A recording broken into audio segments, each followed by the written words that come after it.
no canal 17. Se liga na nossa TV.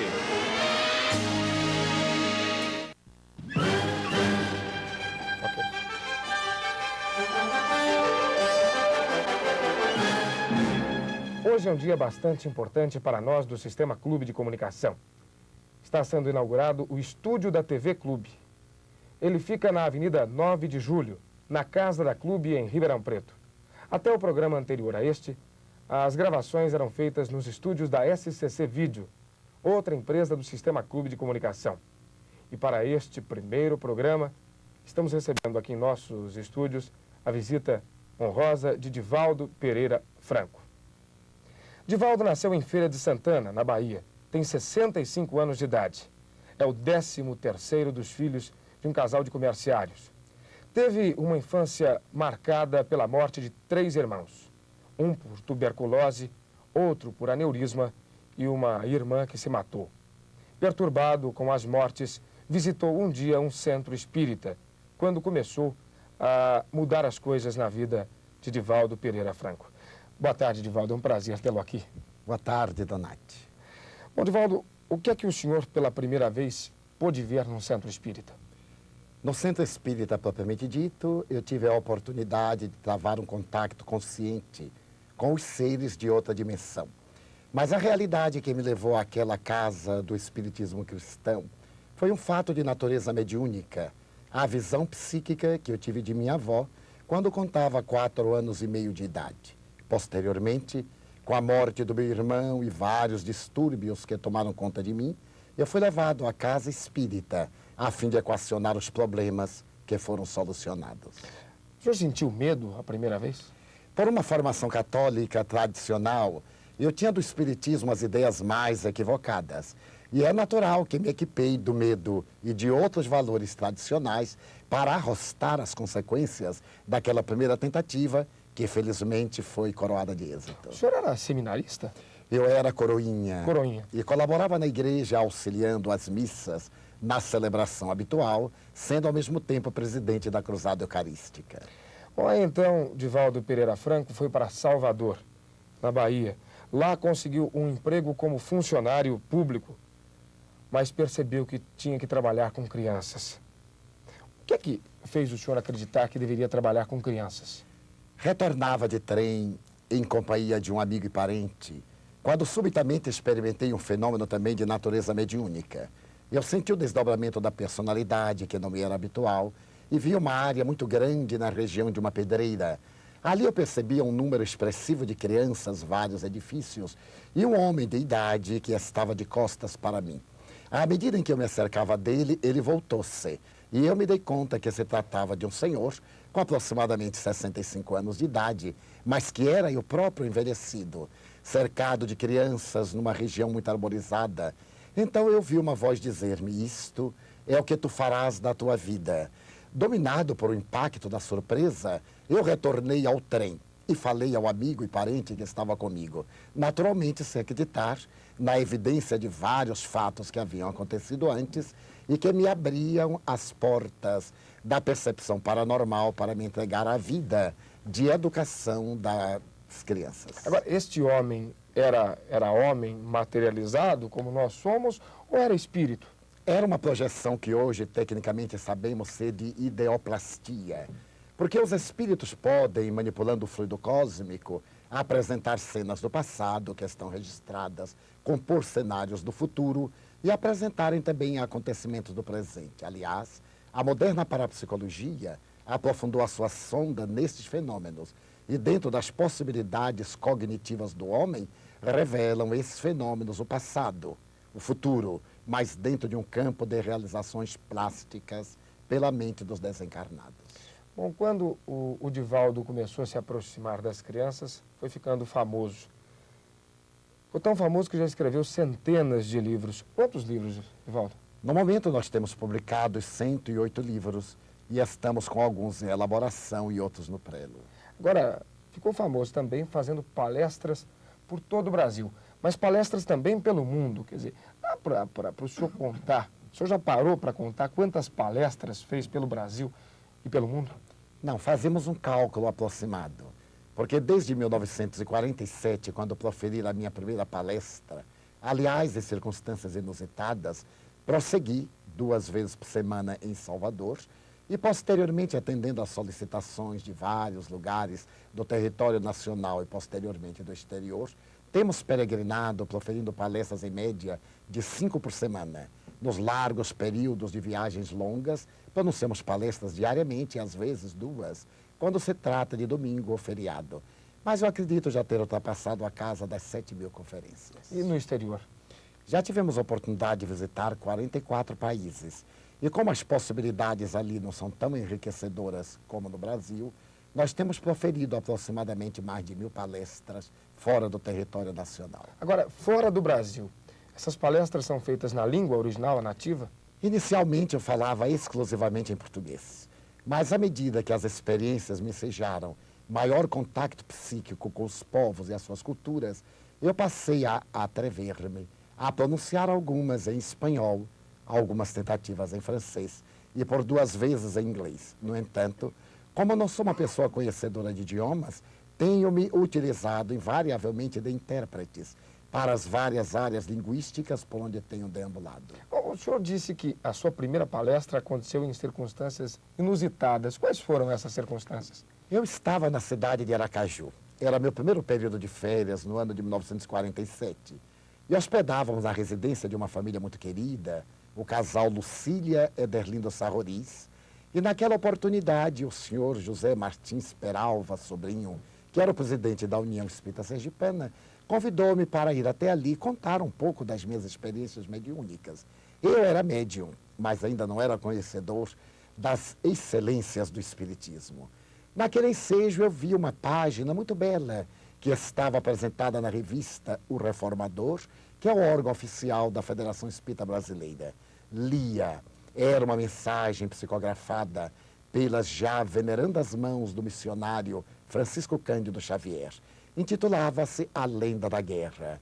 Naquela oportunidade, por ser jovem, eu era dotado de uma memória regular e praticamente consegui memorizar a página. Quando chegou ao momento de enunciar a palestra, eu tentei narrar a história de Humberto de Campos, não tendo logrado o êxito que seria de esperar, porque me esqueci completamente. Fiz uma nova tentativa e, porque não me viesse à memória e eu não tinha uma mensagem a dar, silenciei. Foi quando me ocorreu um fenômeno mediúnico. Eu vi adentrar-se pela sala exígua, era uma pequena sala, eram 8, 10 pessoas, um ser espiritual que me disse: eu sou Humberto de Campos, o escritor maranhense, e quero te ajudar. Levanta-te e fala. Falarei contigo e por ti. Então, vamos falar. Eu levantei-me automaticamente e recebi uma inspiração como jamais havia experimentado na vida. Proferi uma palestra de 40 minutos em perfeita lucidez. Eu falava por um automatismo, sem que o meu eu consciente pudesse interferir. Quando terminou, aquela torrente inspirativa, eu estava tão surpreso quanto as pessoas. Aí eu comecei as minhas experiências mediúnicas no campo da palavra pública. Quer dizer, ele falava, ele dizia para o senhor o que o senhor devia fazer ou era quase que mecânico? Ele utilizava do que ele ia meu mecanismo vocal e se dava um automatismo psíquico entre ele e o meu automatismo motor para enunciar a palavra. Eu me sentia como um observador que me estivesse a ouvir falar e ficava surpreso, porque eram enunciadas palavras que eu não conhecia. O conteúdo da mensagem era superior à minha capacidade intelectual, a forma, a prosódia. Tudo isso estavam além dos meus recursos à época, o que me constituiu um verdadeiro desafio. Agora, teve uma palestra que o senhor fez na África que deu uma grande confusão. O que houve? Foi no ano de 1971, na cidade de Johannesburg.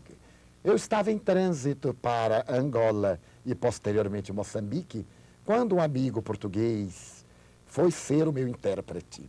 Ele, por ser um português da Ilha da Madeira e falar com um acento muito complexo, proibiu-me praticamente de entendê-lo. Ambos não nos entendíamos bem em português. No momento da conferência, numa igreja de orientação protestante, eu comecei a falar em português e ele a verter ao francês, ao inglês.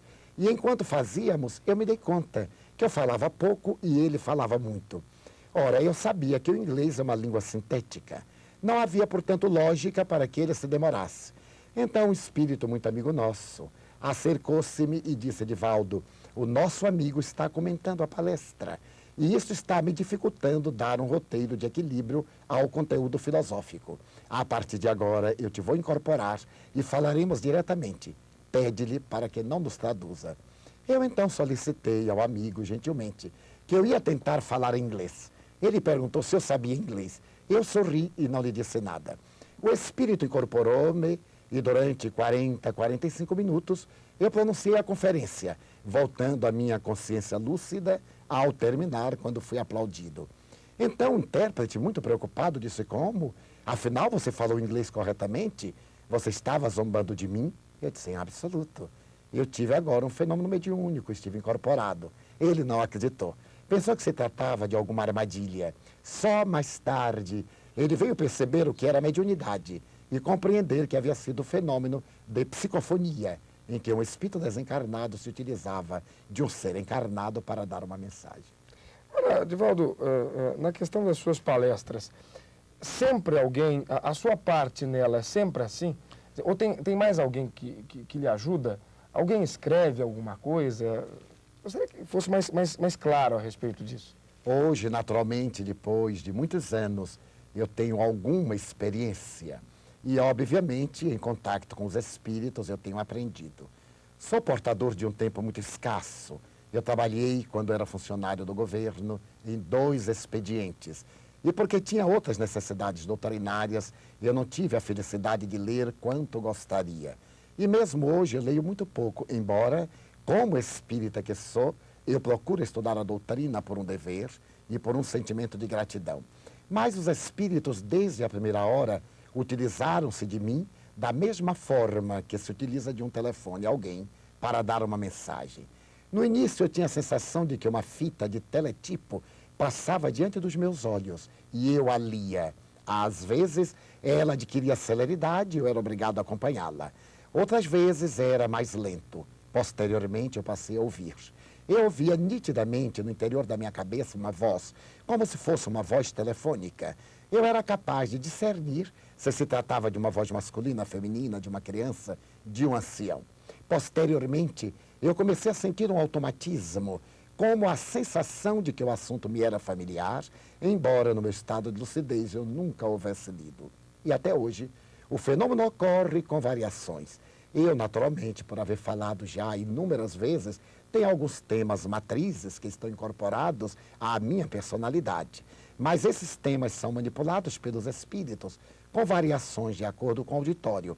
E, periodicamente, eles trazem ideias novas, que estão além da minha capacidade de estudioso modesto de horas vagas e da formação do curso de um professor primário de escola normal rural. Agora, quais são os espíritos que ajudam o senhor?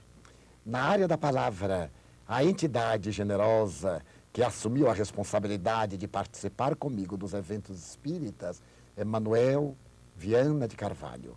Foi eminente pregador espírita desencarnado no ano de 1927. Ele aceita a proposta da palestra e, quando eu chego a uma cidade, ele convida as entidades que participam do labor local para que o assessorem.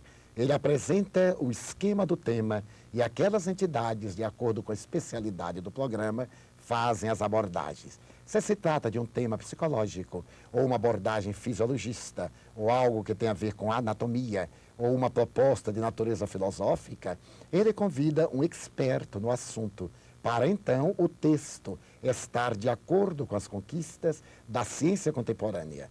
Porque o Espiritismo é uma ciência que acompanha lado a lado a ciência, mas não se detém onde esta para, porque o Espiritismo estuda as causas, enquanto a ciência estuda os efeitos. Agora, tem alguma coincidência aí? Porque 1927 foi o ano que o senhor nasceu, e 27 foi o ano que esta entidade desencarnou.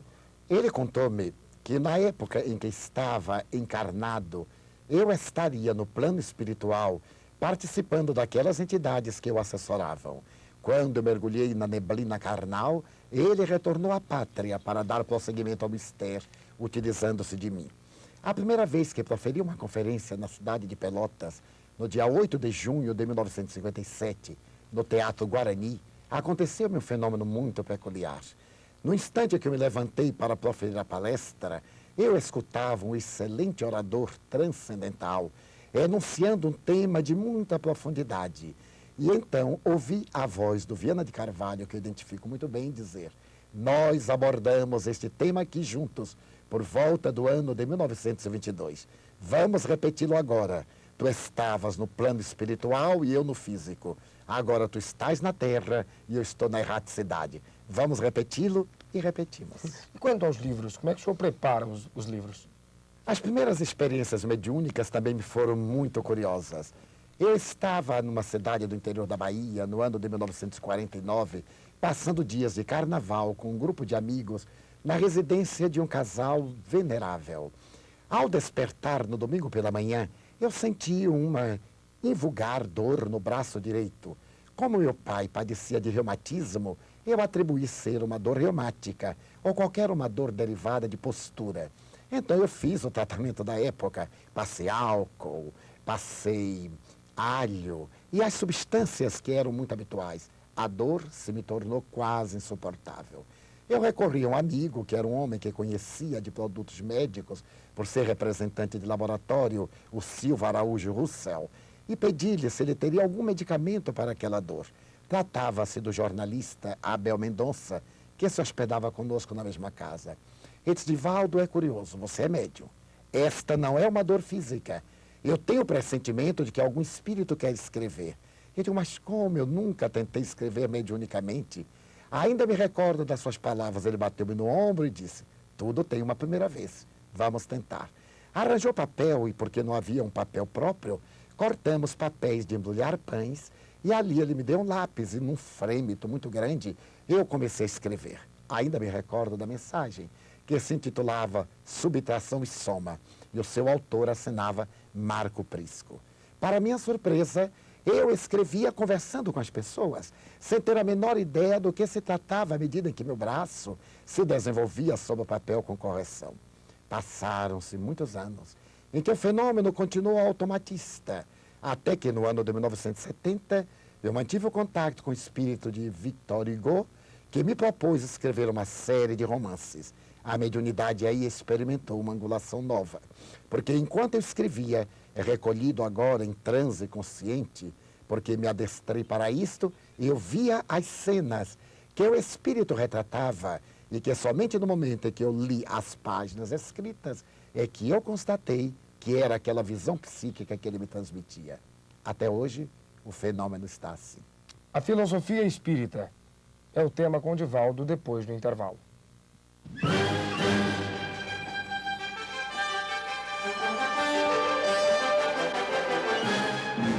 Nos Pai.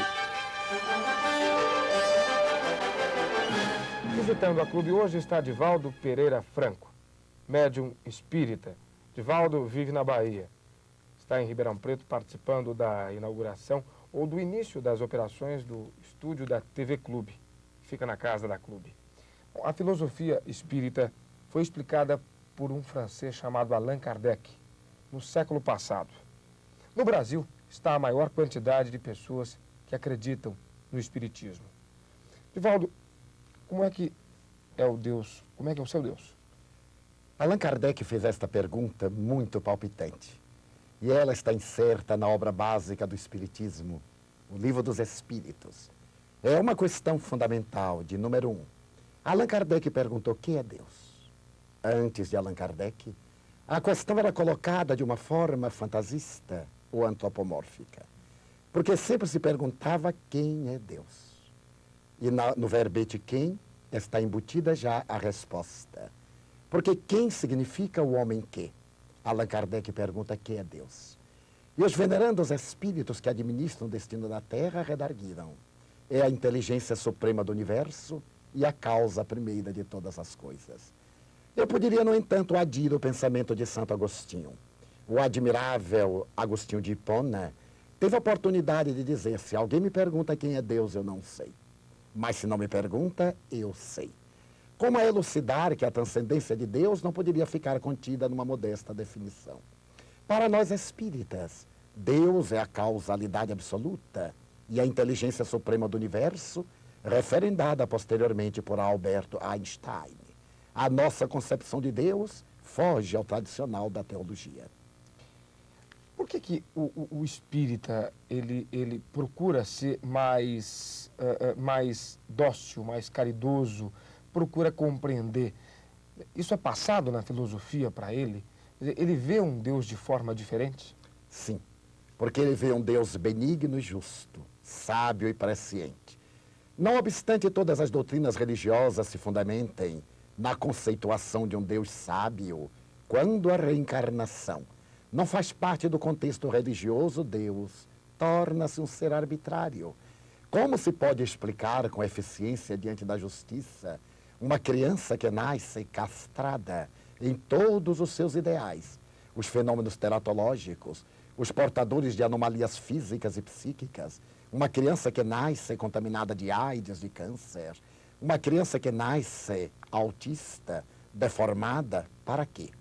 A reencarnação, que é um dos pilares da doutrina espírita, estabelece um Deus consentâneo com a razão, aquele que estatui leis de equilíbrio que não podem ser derrocadas. Por isto, nos fundamentos filosóficos religiosos do Espiritismo, a caridade é a excelente das virtudes, propondo-nos que, através do amor, da solidariedade humana e da ação do bem, marchemos na direção de Deus, cujo alcance transcende a nossa capacidade e cuja meta lograremos ao terminar o ciclo dos nossos processos de ordem reencarnacionista. Agora, nem tudo é perfeito, nem todo kardecista, mesmo aquele que tem o conhecimento da filosofia, pratica a filosofia kardecista. E muitas vezes comete faltas, vamos chamar de falta? Pecado não, né? Faltas é melhor. Comete faltas que outras pessoas que não têm aquele esclarecimento também cometeriam. Nesse caso, ele vai ser responsabilizado, para ele vai ter uma pena maior? Jesus o disse, mais se pedirá àquele a quem mais se deu. É óbvio que uma pessoa esclarecida tem menos desculpas para equivocar-se. Poderíamos ver isto em um pensamento de Hegel, o eminente filósofo alemão. Ele teve a oportunidade de dizer que se mede um homem comum dos pés até a cabeça. E se medem os grandes homens da cabeça para cima pela força do ideal.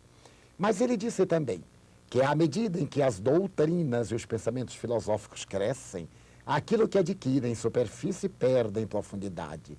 Há pessoas que aderem a quaisquer movimentos filosóficos, éticos, religiosos ou desportistas e culturais e aparentemente apresentam-se como convictos daquilo, quando em realidade eles são apenas adeptos. Razão pela qual, ao aderirem a determinados postulados, não se convencem, não se transformam, e Allan Kardec previu. Previu aqueles que adeririam ao Espiritismo, mas cuja conduta seria uma resposta negativa aos seus postulados. É natural. Um pensador pessimista alemão, Novalis, tem um pensamento muito negativo, mas que para o momento se adapta. Tudo aquilo que o homem toca corrompe. Eu não chegaria ao absurdo de Novalis, mas eu diria tudo aquilo que o homem interpreta passa a sofrer as mutilações do seu próprio comportamento. Aquele que, adotando uma doutrina qualquer e não lhe correspondendo aos postulados, torna-se responsável pelo insucesso e deverá naturalmente retribuir em danos aquilo que a sua invigilância procedeu. Agora, qual a função do homem na Terra? Adquirir a sabedoria. E o Espiritismo é a única doutrina fatalista do bem. A nossa fatalidade é a perfeição relativa que nos está destinada. Lográ-la é uma opção, depende do nosso livre-arbítrio. Poderemos chegar à perfeição de um só jato, como Francisco de Assis, Madre Teresa de Calcutá, Alberto Einstein, Pasteur, Francisco Cândido Xavier, ou fazê-lo de uma maneira lenta, através das repetições das experiências. Então, a finalidade do homem na Terra, poderíamos aqui repetir também Carlos Gustavo Jung, um dos pais da psicanálise contemporânea, é atingir a sua consciência, é lograr a sua plenitude. Esta é a função do homem na Terra. Mas se todos evoluem, como é que uma pessoa que mata a outra está evoluindo? Como é que pode ser isso? As conquistas permanecem em germe. As dívidas permanecem como fatores dissolventes. Um aluno que aprende geografia pode ser um péssimo discípulo em química. Ao terminar o período da escolaridade, ele vai aprovado nas disciplinas e perde aquela na qual não conquistou mérito. Ao ser reprovado naquela disciplina, ele não perde as experiências adquiridas nas outras. Quando o indivíduo, no processo de evolução, comete um delito de grave responsabilidade, o seu lado positivo não vai afetado. Ele é o que sabe o que fez, mas a sua dívida deverá ser resgatada. Porque as leis de Deus são para que o indivíduo se eduque e reeduque. Não tem um caráter punitivo, senão um caráter edificante. Este homicida retornará à terra com o patrimônio adquirido, com a necessidade, não obstante, de resgatar o mal que fez, a fim de adquirir tranquilidade de consciência. Vida e morte. O que é na filosofia espírita? Vida e morte são parâmetros da vida. São o alfa e o ômega da existência corporal. Poderíamos repetir com o apóstolo Paulo: a vida é única. As existências corporais, agregamos, são muitas. A morte é um fenômeno de interrupção do processo biológico. Ao se transformarem as células pelo fenômeno da anóxia cerebral, advém a morte física, mas não a destruição da vida. Diríamos que vida, do ponto de vista existencial, é o momento da fecundação. E morte é o momento da paralisação cerebral. Mas a vida é esse périplo em que o ser, desde criado, avança até a sua plenitude, quer no corpo, quer fora dele. Ora, existe céu, existe inferno. Para onde vai? Para onde iria o espírito depois de morto? Para onde iria o corpo, o espírito depois que deixou o corpo? Allan Kardec criou a palavra erraticidade, a condição de um espírito errante, daquele que está no processo de evolução em busca de pousos e ninhos para a sua plenitude. O céu e o inferno são colocações bíblicas de natureza mitológica. Sabemos hoje, através da psicologia, que a criatura humana necessita de mitos, de símbolos, do sobrenatural, do fantasioso, para dar campo à sua própria consciência. Nas épocas passadas em que nós estávamos nos limites da cultura e a civilização ainda engatinhava, o nosso processo de desenvolvimento de consciência obedeceu a uma planificação mitológica, desde os velhos mitos do Oriente até os mitos greco-romanos. O Evangelho, que está mediando as duas culturas do passado com a cultura do presente, não poderia ficar indene à colocação dos mitos. E Jesus utilizou da palavra Hades, céu, paraíso, averno, para poder situar estados de consciência. Uma consciência de paz está no céu, uma consciência de culpa está no inferno. O que não quer dizer que sejam estados pré-determinados, geograficamente estabelecidos pela antiga teologia, de que o céu estaria em cima e o inferno embaixo, neste universo em que não há alto nem baixo. Estando no universo infinito, não temos parâmetros de lugar. A doutrina espírita estabelece que, ao terminar o périplo carnal, o espírito retorna ao mundo causal.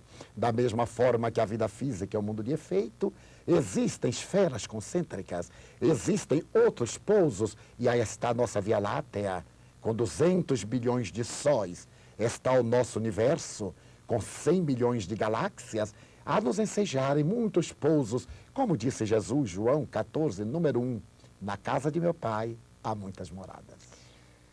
Não há coisa que o kardecista mais condena, ou mais é condenado nas escritas kardecistas, que o suicídio. Para onde vai o espírito do suicida? Ele sofre mais do que uma pessoa que teve uma vida mesmo errante na Terra? O suicídio é o delito mais grave que a consciência comete contra a realidade da vida. Porque, não sendo a criatura autora do seu destino, nem a causadora da sua vida carnal, não tem o direito de interrompê-la. Naturalmente, o suicídio constitui um grave engano, porque todo suicida está dentro de um fenômeno de natureza psicopatológica. E, normalmente, o suicida é alguém que se deseja vingar da sociedade ou de si mesmo, através de um mecanismo de frustração, atirando a consciência de culpa nos outros. É um fenômeno inconsciente, do arquétipo coletivo de Jung. No caso do suicida, não é obstante, a misericórdia divina tem padrões de julgamento que nos escapam, porque existem fatores que precipitam o incauto no poço profundo do suicídio e há outros fatores atenuantes. Mas seja qual for a circunstância, a grande dor do suicida é constatar que não morre. Ele que se desejou evadir de uma culpa ou de uma responsabilidade, desperta nela. E quando ele pensa que foge da terra, permanece na terra, experimentando as mesmas desagradáveis sensações. Agora, aglutinadas aos fenômenos biológicos do processo que ele se utilizou para interromper a vida. Digamos que eu me utilize de uma substância corrosiva para matar-me ao destruir o corpo e continuar a viver, eu adicionarei todas as sensações do envenenamento ao meu problema psicológico, às minhas dores passando a ter um martírio inominável. Como bem descreveu Dante Alighieri na Divina Comédia, quando ele faz a apresentação mitológica do inferno. Quer dizer que então o espírito sente a dor de que, se tivesse, por exemplo, dado um tiro na cabeça. Exatamente. Ele sente uma dor na cabeça espiritual. O perfurar do crânio e do cérebro com a mesma sensação de estar no plano físico. Isto porque ele violou o corpo, mas atingiu a sede da vida, que é o perispírito, o órgão modelador da matéria, que se encarrega de levar as sensações físicas ao espírito. É aquele corpo intermediário a que se referiu o apóstolo Paulo. É este órgão a que se refere a parapsicologia, de que modela a forma sendo a forma. Foi Allan Kardec, aliás, quem, com muita propriedade, o Livro dos Espíritos, teve uma ideia magistral. Entre a semente e a casca, no fruto, há um perisperma. Entre o espírito e a matéria, há um perispírito. É o órgão modelador que tem várias propriedades. Qualquer sensação do plano físico viaja ao mundo espiritual do ser através deste veículo sutil. E quaisquer emoções do plano espiritual chegam ao corpo através dele. Quando nós ultrajamos a matéria, ele leva até nós as sensações psíquicas que permanecem no espírito. Jesus referiu-se a isso em uma linguagem muito clara. Se a vossa língua, braço, perna, olho são motivos de escândalo, melhor vos seria que o arrancasseis, a entrardes no reino com a presença dele. É que vale dizer, o órgão que nós indignificamos torna-se-nos um instrumento de martírio. Quanto ao viciado em drogas, quanto ao traficante em drogas, as pessoas que lidam com drogas, que visão o espiritismo tem disso? A doutrina espírita tem disso? Viciado em drogas é um suicida? Sim, a longo curso. Mas não apenas o viciado em drogas adictivas, mas também aquele que se entrega às libações alcoólicas, ao tabagismo e a todo um elenco de dependências viciosas. Mas nas drogas ativas, particularmente na maconha, nos variantes dos barbitúricos, das drogas alucinógenas, da cocaína, da cola e de outros substratos químicos de vários produtos que levam a estado de dependência, o indivíduo é um suicida consciente.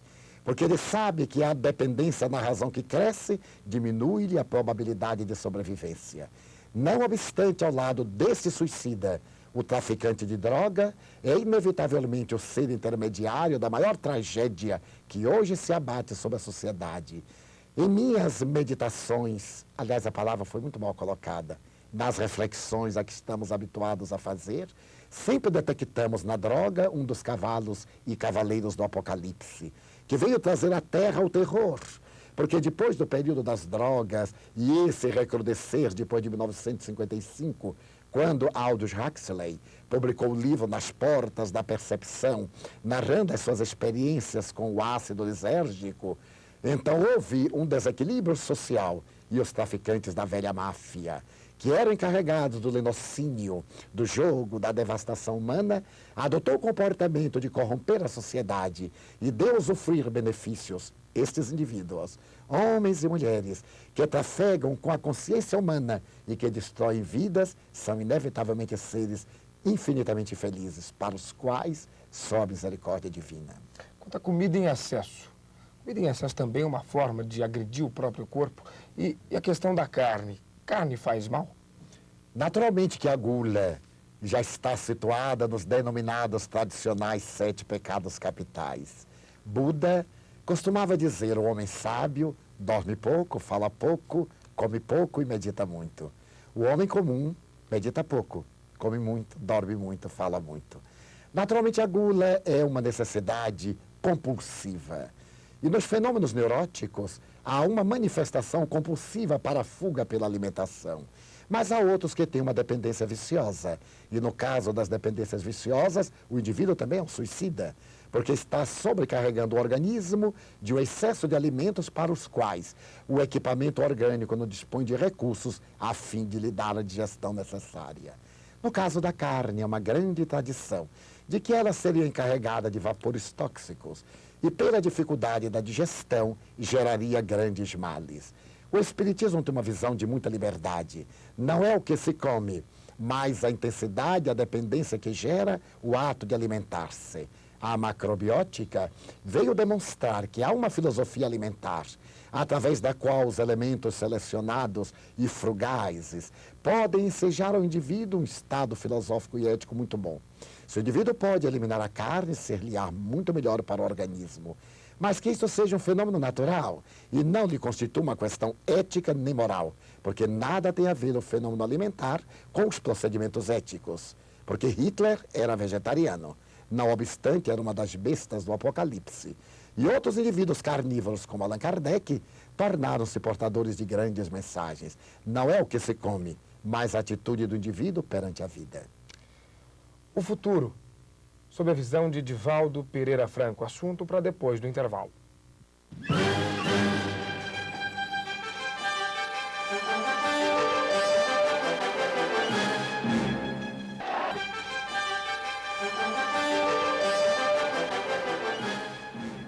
Visitando a Clube hoje está Divaldo Pereira Franco, médium espírita. Nós já falamos aqui do passado e do presente, agora o assunto é o futuro. Hoje a Terra é um planeta de muito sofrimento, muita dor. O que a dor pode representar na vida da gente, Divaldo? Um mecanismo de promoção da realidade da criatura. A dor é a ausência do amor. Allan Kardec estabeleceu com muita propriedade que aquele que não ama naturalmente gera caracteres de sofrimento. Porque cultivamos a ilusão e nos aferramos às fantasias, ao constatar a irrealidade e a impermanência da ilusão e da fantasia, caímos na dor. Aquela dor tradicional da decepção, ou aquelas dores de natureza degenerativa, que nos caracterizam através das enfermidades. A dor é a presença lapidadora, através da qual despertamos para as realidades transcendentes da vida. Temporária, ela realiza um grande mistério, conforme diz o profeta e o filósofo. A dor é a mestra da vida. Mas a dor não torna o homem conformado demais? Quer dizer, a gente deve ficar satisfeito com a dor porque é elevação espiritual? Não necessariamente. Nas tradições religiosas do passado, a dor provocava uma euforia. E hoje a ciência demonstra que é um estado patológico. Quando elegemos as coisas desagradáveis e que nos levam a estados estressantes, estamos diante de verdadeiras disfunções de natureza sexual, perturbações sadomasoquistas. Não obstante, quando a dor chega-se até nós, ela tem a finalidade de promover, desencadear, produzir desafios renovadores dentro de nós, para que, através de um fenômeno dinâmico, de aceitação, mas não de ausência de trabalho, nós dela nos libertemos, através da perseverança nos ideais superiores, da fixação na ideia do bem. E todas as terapêuticas alternativas na área psicológica e psiquiátrica fundamentam-se no autodescobrimento para a superação da dor. O amor, ele pode levar as pessoas até onde? Até o estado de sublimação. Para onde se volta em nossas vistas, encontramos o amor. Em uma bela página da psicografia, ou melhor, da psicofonia de Francisco Cândido Xavier, o espírito João de Brito diz mais ou menos assim: tudo é amor. Deus é a causa essencial do amor. O ódio é o amor que enlouqueceu. A sensualidade é o amor selvagem, a antipatia é o amor doente. Mas o amor é Deus dentro do homem para fazer a harmonia universal. Então o amor é o veículo da sublimação. O mundo está vivendo com uma doença que deixa todas as pessoas preocupadas, é a AIDS. A AIDS está matando centenas de pessoas. Isso faz com que em todos os segmentos, tanto da medicina quanto da religiosidade, haja preocupação. A AIDS seria também uma das bestas do Apocalipse? Seria também uma passagem de renovação para um futuro? Qual a participação da AIDS no futuro pela filosofia kardecista? O fenômeno da AIDS está previsto na historiografia da humanidade. Periodicamente há uma irrupção de enfermidades pandêmicas que apavoram e desafiam a criatura humana. À medida em que determinadas enfermidades que faziam parte do contexto da sociedade desapareceram, ou foram identificadas, ou foram terapeuticamente cuidadas, como o caso do mal de Hansen, da tuberculose pulmonar, do câncer, das enfermidades cardiovasculares, apareceu inesperadamente como fenômeno da promiscuidade sexual esta enfermidade degenerativa. Alguns precipitados religiosos, fundamentados no fanatismo, estabeleceram que era uma punição divina, dando a Deus um caráter de paixão humana. A AIDS é um fenômeno normal no processo da evolução, que felizmente a ciência vem procurando entender e interpretar, desde que o Laboratório Pasteur, em Paris, conseguiu isolar o vírus HIV. Mas este fenômeno é natural em nosso contexto. Quando o homem perdeu a direção de Deus e dentro dos fenômenos poluentes, ele está tentando matar a vida na Terra por causa da sua poluição mental e moral, era natural que aparecesse um vírus com resistência capaz de destruir os fenômenos imunológicos da vida. Mas a AIDS é um fenômeno transitório que, se conseguirmos levar a educação às massas na área sexual, se conscientizarmos as dignas autoridades quanto aos deveres que eles dizem respeito de cuidar da saúde e de vigiarem os bancos de sangue que estão vendendo sangue contaminado, qual ocorreu na Suíça e na França, oficialmente, nós teremos develado a AIDS. Porque para que ela se instale é necessário que haja uma grande receptividade, que o indivíduo vá buscá-la através da comunhão sexual, desequipado de fatores preventivos, através do uso de agulhas infectadas, ou através das substâncias fluidas, o sangue, o orgasmo. Nós então poderemos perfeitamente dominar os nossos impulsos inferiores e nos libertarmos desta pandemia que ameaça a geração do futuro, dizendo que no ano 2000 seremos 100 milhões de contaminados. Há um livro da doutrina espírita em que foi psicografado, e já existe, ele foi publicado na década de 60, até difícil encontrar o exemplar, mas poucos exemplares que existem faz a gente se preocupar quando lê o livro.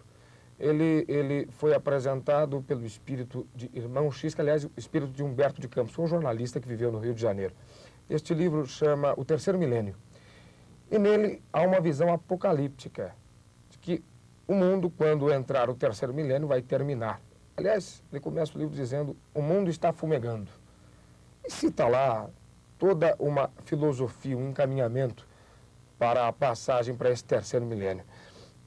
Divaldo, o mundo realmente vai fumegar? Vai acabar, como está lá no livro?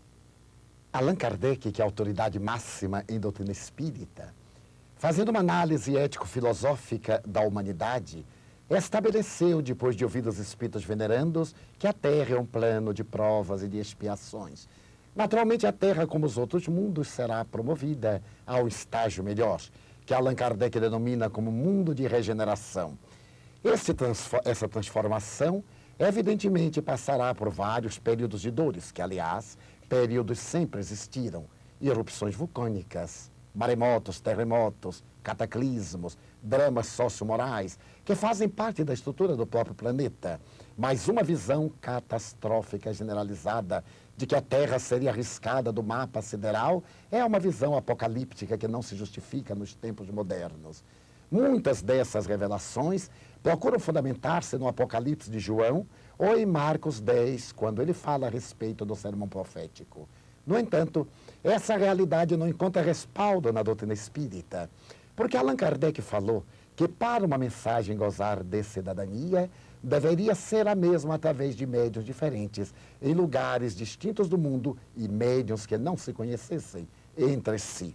Então a mensagem teria o caráter de universalidade, a afirmar que viriam de uma mesma procedência por embaixadores diferentes, o que não ocorre com este e um outro livro equivalente. Essa visão de natureza destrutiva é um fenômeno psicológico de consciência de culpa coletiva, em que o homem transfere para Deus a necessidade corretiva por meio de punições austeras. É certo que a sociedade está mudando, que a Terra está modificando-se. Quando nós vemos hoje a camada de ozônio perfurada e observamos tantos fenômenos que nos assustam, observamos que estamos no processo de transformação. Mas a grande realidade é muito diferente. Acreditamos nós, os espíritas, que se trata essa de uma comunicação apócrifa. Porque o seu médium, embora nos pareça um cidadão nobre e respeitável, não tem um respaldo doutrinário, nem características que lhe ofereçam uma respeitabilidade doutrinária para uma informação tão relevante. Numa paisagem desta natureza, o médium, por excelência, para trazer-nos algo tão grandioso seria Francisco Cândido Xavier. E em toda a sua bibliografia, que já chegam a quase 350 títulos originais, ressuma uma mensagem de otimismo, de esperança, rica de bênçãos. O terceiro milênio será um milênio a mais, de grandes transformações. Esse fenômeno histórico é também histérico. Toda vez que a sociedade mudou de século, vieram profecias de arrasamento, pavores e tentativas de levar o indivíduo a paroxismos. Na mudança do milênio, pessoas suicidaram-se, acreditando em eclipses totais, destruição da Terra, graças a um atavismo degenerativo hoje totalmente ultrapassado. O terceiro milênio terá 1000 anos, como é normal, mas o fenômeno da transformação da Terra dar-se-á e nessa oportunidade nós, espíritos em trânsito, voltaremos a hospedar-nos no planeta, longe da dor, do sofrimento, das trevas e da amargura, em um plano muito melhor. Afinal, a vida real não é física, é a vida do espírito e a Terra é somente uma escola que marcha para a universidade. O senhor tem alguma mensagem para a gente? Sim, uma mensagem de esperança, de otimismo e de paz. É verdade que há muita violência, muita agressividade, muito desamor. Nunca, porém, a humanidade inscreveu no pórtico da sua história tanto amor como hoje. 20.000 cientistas estão tentando combater a AIDS no silêncio dos laboratórios. A Organização Mundial das Nações Unidas trabalha pela paz. A Unesco alarga os seus horizontes em favor de uma sociedade melhor. A Organização Mundial de Saúde e de Saúde Mental. A Cruz Vermelha Internacional, as Cruzes Vermelhas Nacionais, o Rotary, a maçonaria, os Lions, os Amigos da Cidade, as organizações de grupos e de minorias, os grupos dos direitos humanos, dos direitos da mulher, dos direitos raciais, atestam que o mundo está melhor. A nossa mensagem é de amor. Ame. Não espere que o amem. Seja você aquele que disputa a honra de amar. Se o não compreendem, problema deles. Se você não compreende, problema seu. Se o não amam, pior para eles. Se você não ama, pior para você. Desperte cedo. Abra a janela e acompanhe o périplo do sol. E viva a bênção do dia.